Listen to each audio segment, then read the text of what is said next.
Hello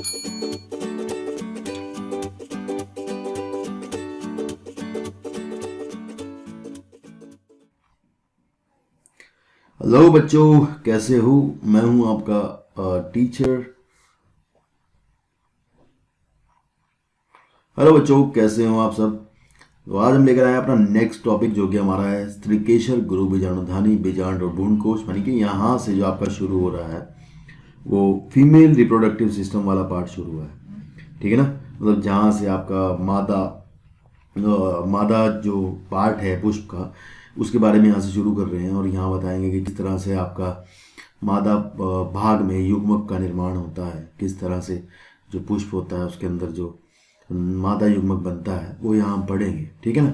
तो चलिए शुरू करते हैं। यहाँ से यहाँ लिखा हुआ है सबसे शुरू में, जायांग पुष्प के स्त्री जनन अंग का प्रतिनिधित्व करता है। तो पहले हम यहाँ एक डायग्राम जो है वो देख लेते हैं जायांग का। तो ये है आपका एक जायांग की जो एक इकाई, जिसे आप क्या कहते हैं, अंडक कहते हैं, या फिर इंग्लिश में इसको कार्पल कहते हैं। तो इसमें आप कुछ चीज़ें देख रहे होंगे ध्यान से कि ऊपर की तरफ आप इसमें स्टिग्मा देख रहे होंगे, जिसको हम कहते होते हैं वर्तिकाग्र। इसके नीचे दिख रही है स्टाइल, जिसको हम कहते हैं वर्तिका। और नीचे आपको ओवरी अंडाशय वाला पार्ट दिखाई दे रहा है। इसमें आपको भी अंदर अंदर आपको दिखेगा कि यहाँ ओव्यूल्स हैं। ओव्यूल्स जो है, जैसे हमने पीछे नर भाग में पढ़ा था लघु बीजाणुधानी, इसी तरह यहाँ पर आपकी महाबीजाणुधानी या फिर गुरु बीजाणुधानी इनको कहा जाता है, जो कि आपके इसके अंदर मिलते हैं। जैसे हमने पढ़ा था भी, एंथर के अंदर आपका जो परागकोश है उसके अंदर आपको सूक्ष्म बीजाणुधानियाँ मिलती हैं। इसी तरह यहाँ भी आपको लघु महाबीजाणुधानियाँ मिलती हैं, जो कि एक हो सकती है या ज़्यादा भी हो सकती है। वो अलग अलग डिपेंड करता है कहाँ कहाँ कितनी होती है। इसके नीचे आपका होता है थैलेमस, तो थैलेमस के ऊपर ये भाग रखा होता है। इसमें आप देख सकते हो, ऐसा भी हो सकता है कि कुछ पुष्पों में आप जो है एक ही कार्पल हो, मतलब एक ही आपका अंडप हो, या फिर कुछ ऐसे हो सकते हैं जिनमें कई सारे अंडप हों और कई सारे हों और जुड़े हुए हों। ऐसा भी हो सकता है कि भाई बहुत सारे अंडप हों, मतलब कई सारे कार्पल हों और जुड़े हुए हों। कई ऐसा भी हो सकता है कई सारे हों और अलग अलग हों। तो इसके अकॉर्डिंग इन्होंने ऊपर कुछ डायग्राम दिए हुए हैं। उन डायग्राम से आपसे कुछ क्वेश्चन यहाँ से बना देते हैं। कई बार ये जो फोटो के नीचे लिखा हुआ है ना, इसको क्वेश्चन के फॉर्म में दे देते हैं। एक बार आप डायग्राम देख लेते हैं, फिर इसके क्वेश्चन बता देंगे कौन कौन से आएंगे, फिर आगे चलते हैं। देखो ये डायग्राम दिया गया है। यहाँ पर आप पहला डायग्राम जो देख रहे हैं, ये वाला आपको गुड़हल के फूल का दिखाया गया है, मतलब प्लस फीमेल पार्ट आपको दिखाया गया है। इसकी कुछ खासियत हैं, उसको आप देख लीजिए एक बार। यहाँ आपको दिख रहा होगा कि एक वर्तिका है और ऊपर वर्तिकाग्र है, ये दिख रहा होगा। इसमें आप देखेंगे नीचे अंडाशय है, पुष्पासन पर रखा हुआ है। तो खास बात ये है कि आपका जो अंडाशय है वो यहाँ पर मतलब एक नहीं है, एक कार्पल नहीं है, ये कई सारे कार्पल जो हैं आपस में जुड़े हुए होते हैं। तो इस तरह के जो आपके अंडाशय हैं, इस तरह का जो कार्पल है, उसको हम क्या कहते हैं, युक्तांडपी कहते हैं। इस बात का ध्यान रखना।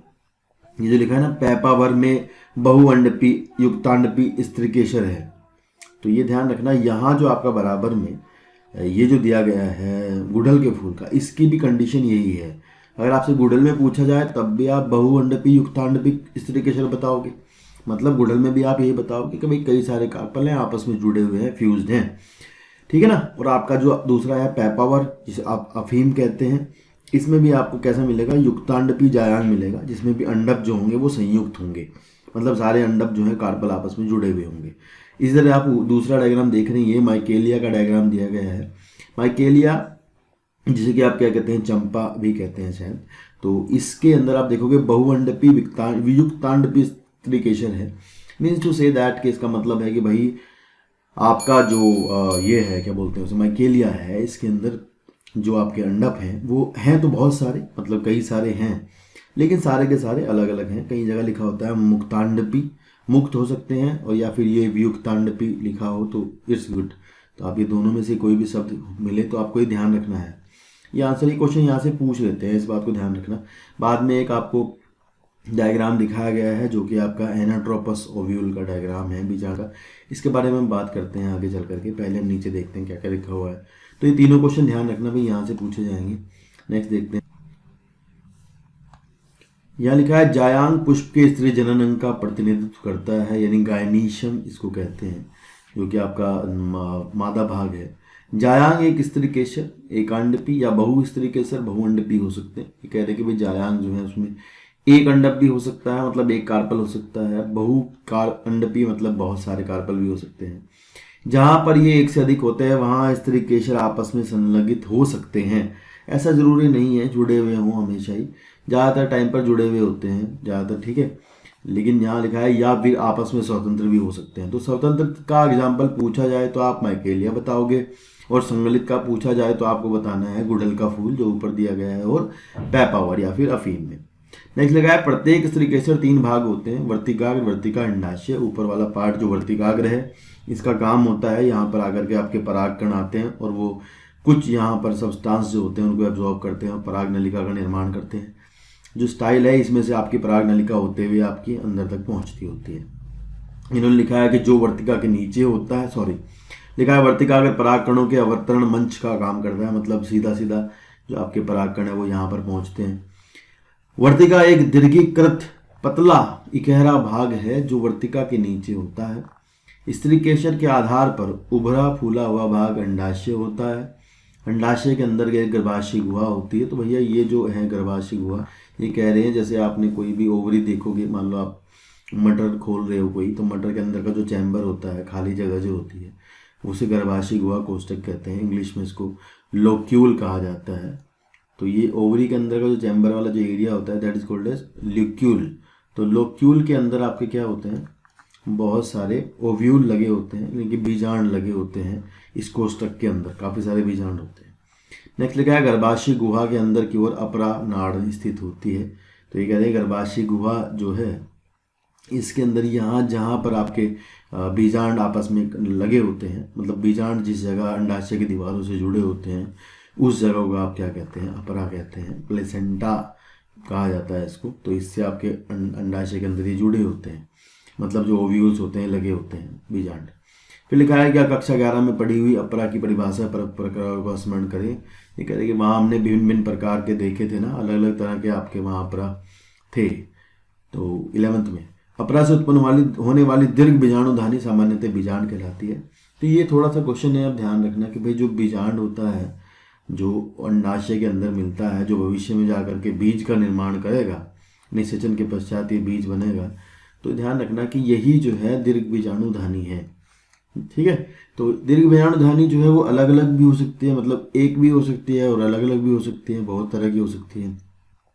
किसी किसी में एक एक हो, कहीं कहीं 10-10 हो, ज़्यादा ज़्यादा हो, डिपेंड करता है कितनी है। इन्होंने लिखा कि अंडाशय में बीजांडों की संख्या 1, बीजांड जो है वो अंडाशय में 1 हो सकते हैं। तो ये क्वेश्चन आपसे यहाँ से पूछा जाएगा कि भाई बताओ इनमें से किस ग्रुप के अंदर, ऐसा क्वेश्चन पूछेंगे कि इनमें से किसके अंदर आपका जो है वो एक ही बीजांड होता है, ऐसा पूछते हैं। ठीक है। या फिर आपसे यहाँ से पूछेंगे कि इनमें से कौन से में जो है अनेक बीजांड होते हैं। तो देखो तरबूज में आपको पता है, पपीते में आपको पता है, ऑर्किड में आपको पता है, इनमें ज़्यादा बीजों की संख्या होती है। सीधी बात है, ज़्यादा बीजों की संख्या अगर है तो उसका मतलब सीधा सीधा यही है कि भाई वहाँ पर जो बीजांड होंगे उनकी संख्या ज़्यादा होगी, क्योंकि निषेचन के पश्चात भविष्य में आपका जो बीजांड है वही बीज बनने जा रहा होता है। तो ये यहाँ से क्वेश्चन बना सकते हैं आपके। ठीक है। चलिए नेक्स्ट जो इन्होंने एडिंग दिया है वो दिया है गुरु बीजाणुधानी। गुरु बीजाणुधानी मतलब ये सीधा सीधा ओव्यूल के बारे में, बीजांड के बारे में बात करने वाले हैं। तो चलिए देखते हैं इसकी संरचना क्या है। आइए एक प्ररूपी आवर्त बीजी बीजांड की संरचना से परिचित हों। बीजांड एक छोटी संरचना है जो एक वृंत या डंठल, जिसे बीजांड वृंत कहते हैं, द्वारा अपरा से जुड़ी होती है। तो भैया ये कह रहे हैं कि जो बीजांड होता है, बीजांड की जो स्टॉक होती है, जो उसकी नीचे की वृंत होती है, जिसे बीजांड वृंत कहा जाता है, डंडी सी इसकी होती है एक, जिससे कि ये जो अंडाशय है अंडाशय की दीवारों के साथ में लगा होता है। वो जो अंडाशय की दीवारें हैं, जिस स्थान पर आपका जो बीजांड वृंत होगा, जिस स्थान पर ये अंडाशय की दीवार से जुड़ा होता है, वो स्थान जो है आपका अपरा कहलाता है, यानी यही जो है आपका प्लेसेंटा है। तो ये प्लेसेंटा से जुड़ा होता है। बीजांड की काया, तो यहाँ आप सामने एक चित्र देख रहे हैं जिसमें आप देख रहे हैं कि भाई बीजांड, उन्होंने पीछे लिखा था कि बीजांड की काया बीजांड वृंत के साथ नाभिका नामक क्षेत्र में संकलित होती है। तो एक बार इस डायग्राम को आप ध्यान से थोड़ा सा देख लीजिए, जिससे कि आपको समझ में आ जाएगा क्या है। देखिए ये आपका एक बीजांड है, जान लीजिए आपको ये जो चित्र बनाया गया है ये एनाट्रोपस ओव्यूल का बनाया गया है।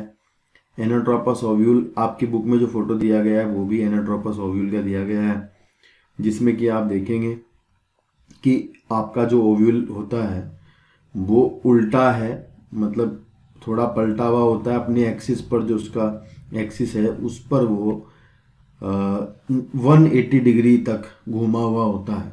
180 डिग्री आप देखेंगे कि वो उल्टा है। तो इस तरह का जो आपका ओव्यूल होता है उसे हिंदी में आपका प्रतीप बीजांड कहा जाता है, या फिर इंग्लिश में इसको एनाट्रोपस कहते हैं, एनाट्रोपस। एनसीईआरटी कह रही है कि ज़्यादातर जो पौधे हैं उनमें आपका इसी तरह का, लगभग 80% पौधों में आपका इसी तरह का बीजांड देखने को मिलता है, जिसमें क्या होता है कि आपका जो बीजांड है वो अपने एक्सिस पर 180 डिग्री तक, अपनी जो बीजांड वृंत है जो उसकी स्टॉक है उसके ऊपर 180 डिग्री तक घूमा होता है। अगर आप समझने की कोशिश करें तो ये आपका, मान लीजिए हम कहें ये सीधा आपका बीजांड था, जिसे आप ऋतुवर्ती या फिर हिंदी में और इंग्लिश में कहते हैं इसको ऑर्थोट्रोपस। तो ये इस तरह का है, मान लीजिए आपका बीजांड। इसमें आप समझने की कोशिश करना, नीचे वाली जो इसकी स्टॉक है ये आपकी फ्यूनिकल है, इसी को आप कहते हैं बीजांड वृंत। ये फिर बीजांड वृंत आपकी जिस जगह पर यहाँ लगी होती है उसे कहते हैं हाइलम। तो इन्होंने ऊपर लिखा है कि भाई ये हाइलम जो है नाभिका है, इसके ये वाला भाग जो है इसका निभाग कहलाता है, और ये ऊपर इसका प्रतिमुख है, मुख, जिसको बीजांड द्वार कह सकते हैं यहाँ पर, इसको माइक्रोपाइल कहते हैं। तो ये सीधा ओव्यूल है आपका, जिसमें आप देख रहे हैं, जो फोटो आप देख रहे हैं इसमें 180 डिग्री घूमा हुआ है। तो यहाँ समझने की कोशिश करना कि जब ये घूमेगा, मतलब ये पूरी बॉडी जो ऊपर वाली बॉडी है इसकी, ये घूम करके नीचे आ जाएगी, तो ये अपनी विवृंत जो बीजांड वृंत है जो फ्यूनिकल है इससे 180 डिग्री घूम जाएगा, ठीक है। और जिस वजह से होता ये है कि आपका जो बीजांड वृंत है फ्यूनिकल और बीजांड वृंत के बराबर में जो माइक्रोपाइल है बीजांड द्वार, ये दोनों जो है आपके बराबर में आ जाते हैं। तो अगर आपसे मान ली ये सवाल पूछा जाए कि भाई बताओ बीजांड द्वार और बीजांड वृंत जब एक दूसरे के बिल्कुल समीप हो जाते हैं तो कुछ प्रकार का ओव्यूल होता है, तब आपका उत्तर होता है कि बीजांड जो होता है वो एनाट्रोपस प्रतीप आकार का जो है प्रारूपी बीजांड है आपका, जिसे आप एनाट्रोपस बीजांड कहते हैं।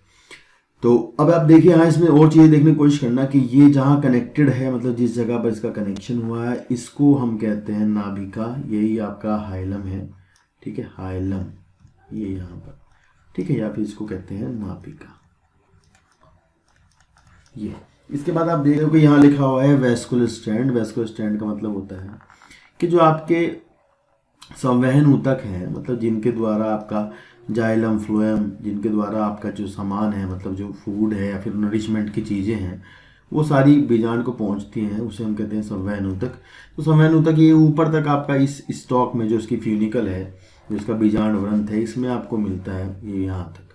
आप यहाँ पर एक शब्द लिखा हुआ देख रहे होंगे रैफे। तो ऐसा रैफे मतलब ये कनेक्शन पॉइंट है, समझ लीजिए ये उन्हीं ओव्यूल में दिखाई देता है जहाँ बीजांड वृंत जो होते हैं आपके इसके साथ जुड़ जाते हैं। मतलब जो ओव्यूल की बॉडी है, भाई ओव्यूल की जो बॉडी है, बीजांड की जो बॉडी है, उसके और इसके बीच में आपका जो बीजांड वृंत है, उनके बीच में जो कनेक्शन है उसे आप क्या कह रहे हैं, एक तरह से रैफे कहा जाता है। तो ये पूछ लेते हैं रैफे कहाँ मिलता होता है, ठीक है। नेक्स्ट हम देखने की कोशिश करते हैं कि जो उसका ऊपर वाला जो पार्ट है, आपके ऊपर दिख रहा है जो आपको, ये असल में जो ये ओव्यूल है उसका आधार होता है, जिसे आप क्या कहते हैं, चलेजा, या फिर आप इसे हिंदी में कहते हैं निभाग, ये निभाग कहलाता है, ठीक है। अंदर आप देख सकते हो उसके अंदर यहाँ पर लिखा हुआ है न्यूसेलस। न्यूसेलस इसका वो भाग है जो कि आपका फर्टाइल है, मतलब जिसके अंदर आपके क्या होगा, जिसके ऊतक की जो कोशिकाएं होंगी वो आपकी विभाजित होकर के यहाँ पर दीर्घ बीजाणुओं का निर्माण करती होती हैं, ठीक है ना। ये इसे बीजांड काय कहा जाता है। तो ये आपका क्या है, बीजांड काय है अंदर का। इसमें आपको अंदर एक भ्रूण कोश दिखाई दे रही होगी बनी हुई, इसे आप एम्ब्रियो सैक कहते हो। तो अभी हम आगे चलकर भ्रूण कोश का डेवलपमेंट पढ़ेंगे, तो वहाँ जान लेंगे आप कि भ्रूण कोश कैसे बनती है, क्या होता है। तो ये एक आपका प्रारूपी बीजांड की संरचना है। इसका डायग्राम आप बहुत अच्छे से देखना। इसमें आपको जो इम्पोर्टेंट बात ध्यान रखनी है, वो सबसे इम्पोर्टेंट बात ये है कि जो ये आपको इसका प्रतिमुख मुख दिखाई दे रहा है, माइक्रोपाइल जो इसे कहते हैं, ये इसकी टिप होती है, मतलब इसका आगे का भाग होता है, बस ये ध्यान रखना है, जबकि आधार जो होता है वो आपका निभाग वाला भाग होता है, वो आपके बीजांड का आधार होता है। इसीलिए एनसीईआरटी ने इसे उल्टा करके बनाया है ताकि बच्चों को ये आधार ही लगे, जबकि हमें पता है कि ये आपका एक इस तरह का ओव्यूल है जिसमें कि आपका जो बॉडी है ओव्यूल की वो 180 डिग्री तक घूमी हुई होती है। और इस तरह के ओव्यूल को आपको कई बार देखने को मिलेगा रेसुपिनेट बीजांड भी कहा जाता है। तो हम यहाँ लिख देते हैं रेसुपिनेट बीजांड।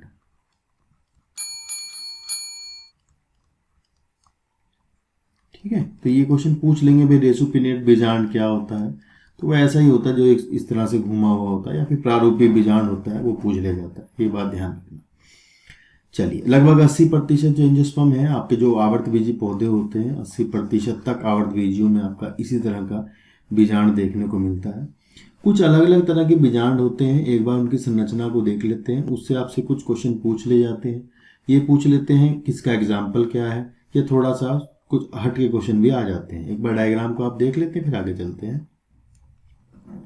देखिए, यहाँ पर आपको कुछ प्रकार के बीजांड आपको दिखाई दे रहे होते हैं, ठीक, जिनमें से सबसे पहला जो बीजांड है आपका, जिसको रिजु बीजांड कहा जाता है, या फिर अंग्रेजी में इसको कहते हैं ऑर्थोट्रोपस, ठीक है ना, या फिर एट्रोपस, ऑर्थोट्रोपस एक ही बात है, या फिर रिजु बीजांड कहते हैं। तो इसमें आपको देखने को मिलेगा कि आपका जो बीजांड है उसका जो मुख है माइक्रोपाइल है, और उसका जो चलाजा है, और उसके जो फ्यूनिकल जो उसके नीचे का बीजांड वृंत होता है, वो सब एक सीधी रेखा में पाए जाते हैं। तो इस तरह का बीजांड जब आपका ये तीनों चीजें आपकी सीधी रेखा में होते हैं तो इसको हम रिजु बीजांड या फिर ऑर्थोट्रोपस बीजांड कहते हैं। नेक्स्ट आपको देख रहे हैं एनाट्रोपस, जो आपने अभी देखा।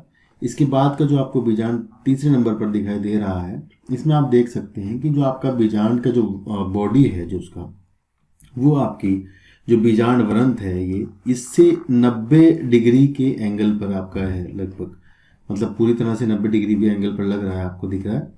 तो जिसमें चैलाजा और माइक्रोपाइल तो एक ही लाइन में है, जबकि जो दूसरा जो बीजांड वृंत है वो आपका 90 डिग्री पर है। तो इस तरह का जो आपका बीजांड होता है इसको आप कहते हैं हेमीट्रोपस। क्या कहते हैं? हेमीट्रोपस। तो ये आप हिंदी में याद करने की कोशिश ना करें, आपका सवाल गलत भी हो सकता है, तो ये ध्यान रखें, हेमीट्रोपस तरह का बीजांड होता है। इसमें हेमी का मतलब आधा होता है, आधा मतलब 90 का एंगल, इस तरह का। ये आपका ये पूछ सकते हैं कहाँ पर मिलता है, इसका उदाहरण पूछ सकते हैं, तो आपको ध्यान रखना है। इसका एग्जाम्पल है रेननकुलस।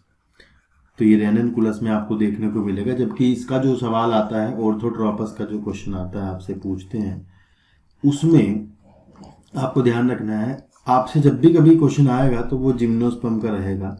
जिम्नोस्पर्म यानी जो आपके अनावर्त बीजी पौधे होते हैं उनका उदाहरण रहता है। ये पूछते हैं कि अनावर्त बीजी पौधों में किस प्रकार के बीजांड पाए जाते हैं, ये क्वेश्चन आपका आ जाता है। ठीक है, नेक्स्ट है आपका, आपको दिख रहा होगा यहाँ पर कि कुछ झुका हुआ सा है, हल्का सा, पूरी तरह से नहीं झुका हुआ है, मतलब यहाँ बीजांड का जो शरीर है, जो उसकी बॉडी है, वो इस प्रकार से घूमी होती है कि जो बीजांड द्वार है ये माइक्रोपाइल है, और बीजांड का जो आधार है जो चैलाजा है, वो दोनों आपके एक रेखा में नहीं आ पाती है। ठीक है ना, इसमें घूमा भी होता है और पूरी तरह घूमा भी नहीं रहता।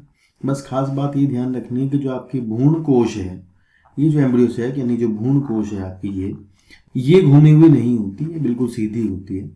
ठीक है, बस यहाँ बीजांड में जो इसका मुख है और वो जो उसका आधार है चैलाजा जिसे आप कहते हैं, वो सीधी रेखा में नहीं है, जबकि आपकी जो भ्रूण कोश है वो सीधी होती है, घूमी हुई नहीं होती।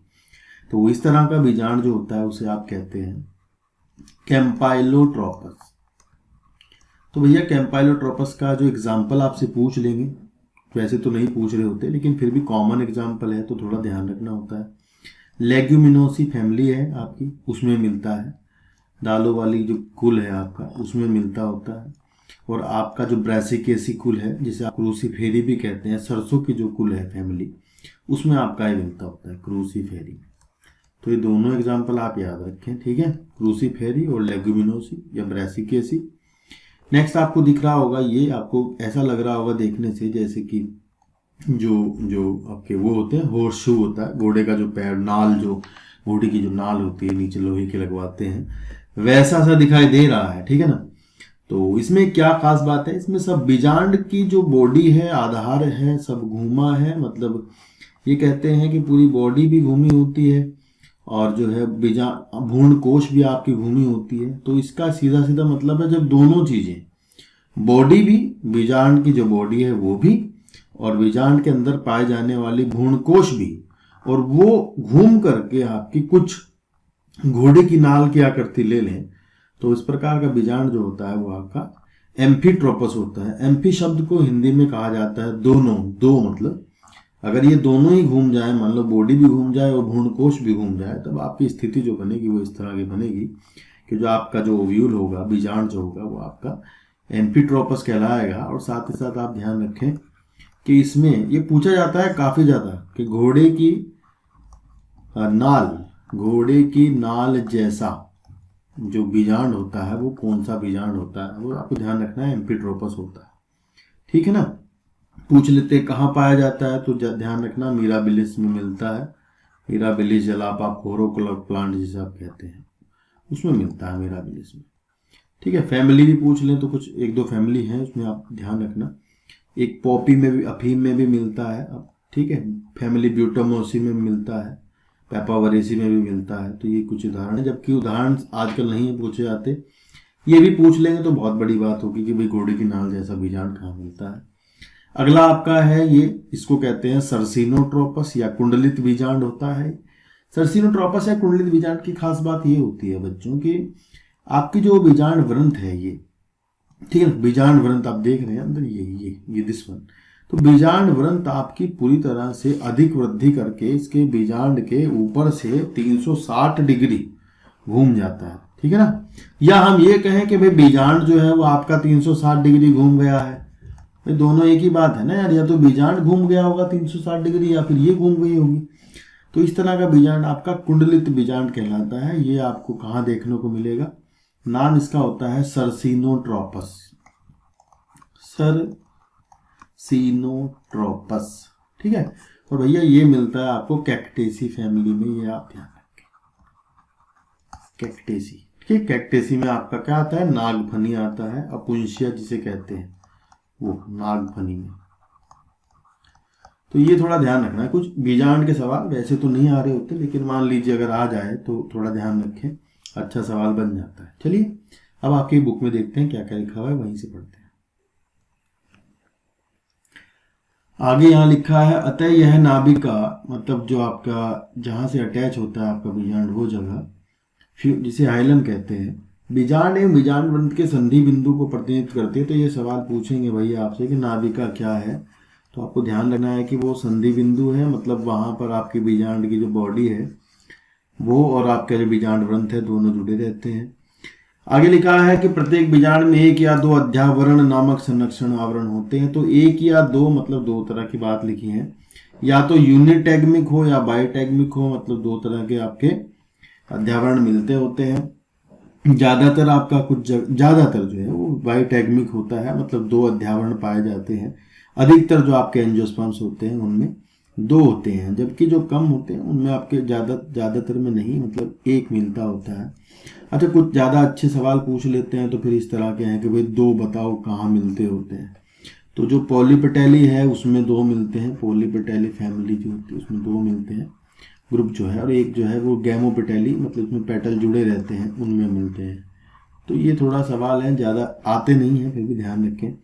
अच्छा, बाद में जो है ये जा करके आपके बीजांड के जो ये अध्यावरण होते हैं, जब ये बीजांड आपका बीज में परिवर्तित होगा निषेचन के पश्चात, तो यही आपके फिर आउटर कवरिंग सीड की बनाएंगे, मतलब बीज की, जिसे आप टेस्टा और टैगमन कहते हैं। हम आगे जाकर पढ़ेंगे।